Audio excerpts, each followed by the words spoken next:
Hello friends, welcome back to lecture series on Object Oriented Programming and Data Structure. Friends, अगर आप enjoy कर रहे हो, that means आप learn कर रहे हो और आपने इसके पहले के वीडियोस देखी हैं तो आपको पता होगा कि हम अभी currently constructor डिस्कस कर रहे हैं. फ्रेंड्स, ऑब्जेक्ट ओरिएंटेड प्रोग्रामिंग हम इसलिए सीख रहे हैं ताकि इसके कॉन्सेप्ट्स का यूज करके हम डेटा स्ट्रक्चर बना सकें. आई am talking about stack queue, right? और अगर हमें थोड़ा टाइम मिलेगा तो हम लिंक लिस्ट भी डिस्कस करेंगे. ऑब्जेक्ट ओरिएंटेड प्रोग्रामिंग में अभी जो कॉन्सेप्ट हम डिस्कस कर रहे हैं वो है कंस्ट्रक्टर. कंस्ट्रक्टर क्या है, कैसे काम करता है, सिंपल कंस्ट्रक्टर क्या है या कितने टाइप के कंस्ट्रक्टर हैं, ऐसे बहुत सारे क्वेश्चंस के आंसर हमने इसके प्रीवियस सेशन में डिस्कस किए हैं. आज के सेशन में हम पैरामीटराइज कंस्ट्रक्टर के बारे में बात करने वाले हैं. तो instead of going much on theory, let's go on a practical exploration of what is parameterized constructor. Parameterized constructor एक ऐसा कंस्ट्रक्टर है जो हमसे आर्ग्यूमेंट्स लेता है, दैट इज पैरामीटर लेता है, ताकि वो ऑब्जेक्ट को स्पेसिफिक वैल्यूज इनिशियलाइज करा सके जब उस ऑब्जेक्ट की क्रिएशन हो रही हो. दैट मीन्स एक ऑब्जेक्ट जो अपने अंदर कुछ मेंबर वेरिएबल्स लेके चल रहा है, अपने क्रिएशन के वक्त उन मेंबर वेरिएबल्स की वैल्यू इनिशियलाइज करा दे. ऐसा क्यों करें? क्योंकि बाय डिफॉल्ट जब आप वेरिएबल को कोई वैल्यू प्रोवाइड नहीं करते हो तो उसे गार्बेज वैल्यू मिलती है. एंड हम सबको पता है garbage in always results to garbage out. तो थोड़ा सा आगे बढ़ते हैं. ये करता क्या है? तो इसका कोर पर्पस है allow you to initialize data members of class with user defined values.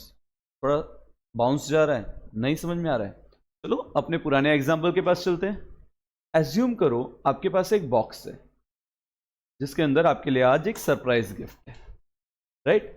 अब वो सरप्राइज गिफ्ट क्या है ये जानने के लिए प्रिडिक्शन लगाओ. तो कैसे पता करोगे?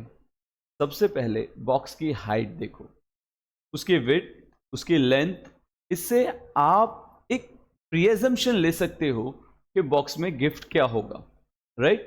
चलो हम ऐसा ही कुछ अपने कंस्ट्रक्टर के साथ करते हैं ताकि उस बॉक्स में पड़े उस गिफ्ट को एक वैल्यू मिल सके. Yes, I am talking about a parameterized constructor. कैसे करेंगे? Let us declare the class जिसको आपने अभी इमेजिन किया, जिसका नाम है बॉक्स. एक curly bracket open close, class की रेंज कंप्लीट कर देते हैं, राइट? दैट इज क्लास का स्कोप ओवर कर दिया. बॉक्स के अंदर जैसा हमने डिस्कस किया 3 variables integer h, w, l, that is height with length mention कर देते हैं. हमें पता है कि जब हम वेरिएबल को इनिशियलाइज नहीं करते तो एक गार्बेज वैल्यू आती है. तो इसीलिए हम इसके पहले सेशन में पब्लिक लिख के एक कंस्ट्रक्टर बनाते थे जिसका नाम सिमिलर टू क्लास नेम होता था. अब कोई सोच रहा होगा यहां पब्लिक क्यों लिख दिया सर ने? प्लीज लेक्चर 5 देखिए. जब तक आपको लेक्चर 5 समझ में नहीं आएगा तब तक ये कॉन्सेप्ट समझ में नहीं आएगा कि कंस्ट्रक्टर को पब्लिक क्यों करना पड़ेगा, राइट? अब हम चाहते हैं कि यूजर HWL की वैल्यू ऑब्जेक्ट इनिशियलाइजेशन के वक्त प्रोवाइड करे. तो हम यहां पे लिखेंगे इंटीजर, कोई भी एक रैंडम इंटीजर वेरिएबल का नाम ले लेते हैं, इंटीजर दूसरा वेरिएबल और इंटीजर तीसरा वेरिएबल.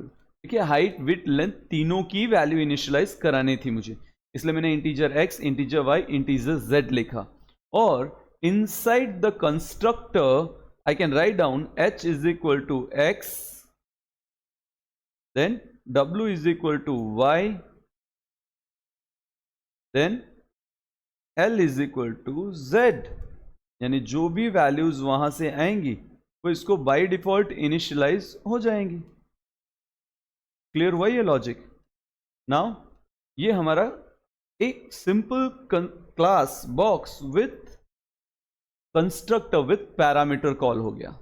दैट इज हम ऐसा बोल सकते हैं कि हमने एक बॉक्स नाम के क्लास के अंदर बॉक्स नाम की मेथड बनाई है जिसका काम है हाइट, विड्थ और लेंथ को इनिशियलाइज करना. लेकिन क्योंकि क्लास का नाम और फंक्शन का नाम सेम है तो हम इसे बोलेंगे special function. That is constructor. अब हम चलते हैं void main के पास, देखते हैं कि void main के पास हमारे लिए क्या है।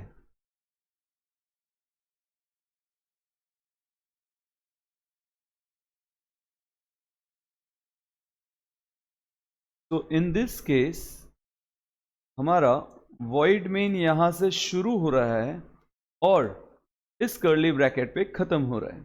इनसाइड void में बॉक्स क्लास का एक ऑब्जेक्ट बनाएंगे। तो हमने पढ़ा था कि अगर ऑब्जेक्ट बनाना है तो हमें लिखना होता है बॉक्स एंड बॉक्स के ऑब्जेक्ट का नाम, right now I am taking B1 semicolon, और यहाँ पे हम लिख देते हैं क्लियर स्क्रीन, ताकि इससे पहले कोई कोड या इंस्ट्रक्शन रहा हो तो ये वो रिमूव हो जाए, कोड रिमूव हो जाए। सिंपल बात है, आउटपुट स्क्रीन पे अगर कोई मैसेज रह गया हो तो वो रिमूव हो जाए, राइट।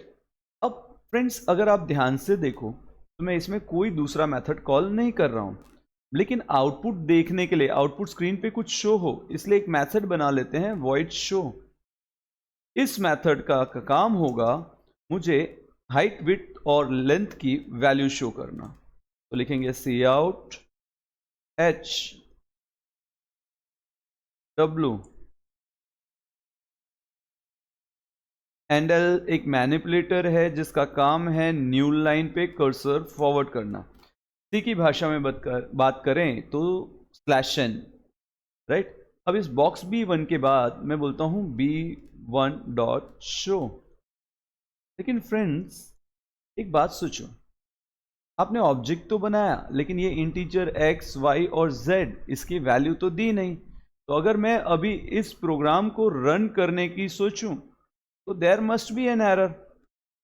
चेक करना है, मैं तो श्योर हूं बट आपकी कंफर्मेबिलिटी के लिए चेक करते हैं। पढ़ो एक एरर है, क्या एरर है? Could not find A match for box class. Okay, वो ऐसा बोल रहा है बॉक्स क्लास B1 बनाया है, इसके लिए मुझे B1 नाम का डिफॉल्ट कंस्ट्रक्टर नहीं मिल रहा है। Default constructor that is constructor without parameter. अब अगर मैं ये कंस्ट्रक्टर डिफाइन कर दूं तो पैरामीटराइज कॉन्सेप्ट तो यूज ही नहीं हुआ, राइट। तो हमें, अगर हम चाहते हैं कि बॉक्स क्लास का कंस्ट्रक्टर कॉल हो जाए तो हमें B1 के पास पैरामीटर में वो वैल्यूज प्रोवाइड करनी पड़ेंगी। That is I am providing 5, 6 and 8।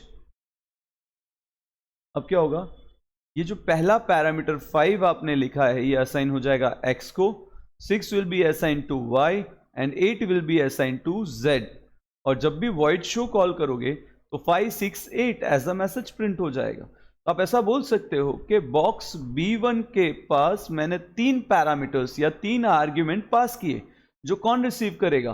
Box नाम का कंस्ट्रक्टर रिसीव करेगा, यानी हमारा पैरामीटराइज कंस्ट्रक्टर रिसीव करेगा। अब समझो, मैं ये वैल्यूज जो यहां मैनुअली पास कर रहा हूं 5, 6, 8, इसकी जगह ABC नाम के 3 वेरिएबल डिक्लेयर कर लें यहां पे, इंटीजर ABC और Cin करके यूजर से वैल्यू लेके पास कर दे तो वही वैल्यू यहां इनिशियलाइज हो जाएगी। That is it is this is parameterize constructor friends.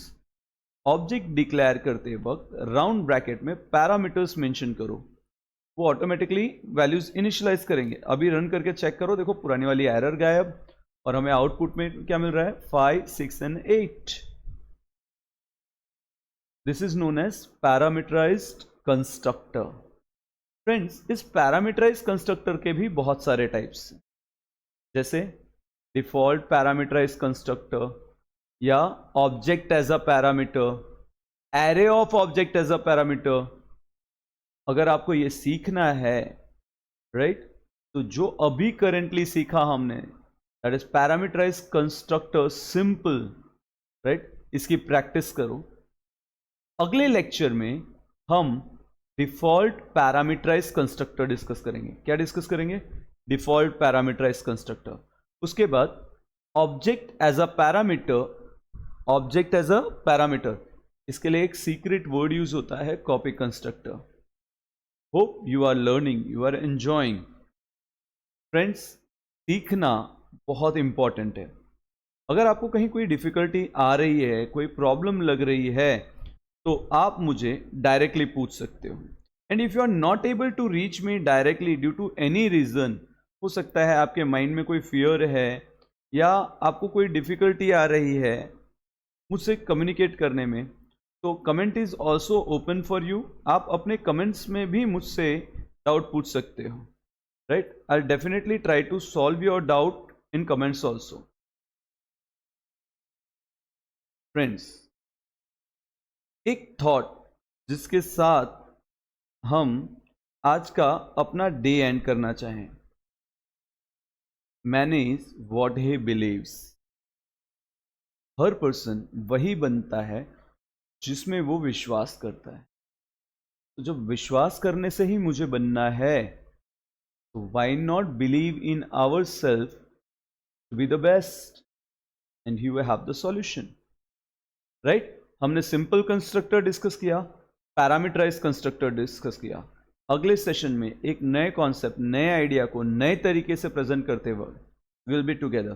Thank you so much for the day, enjoy the day.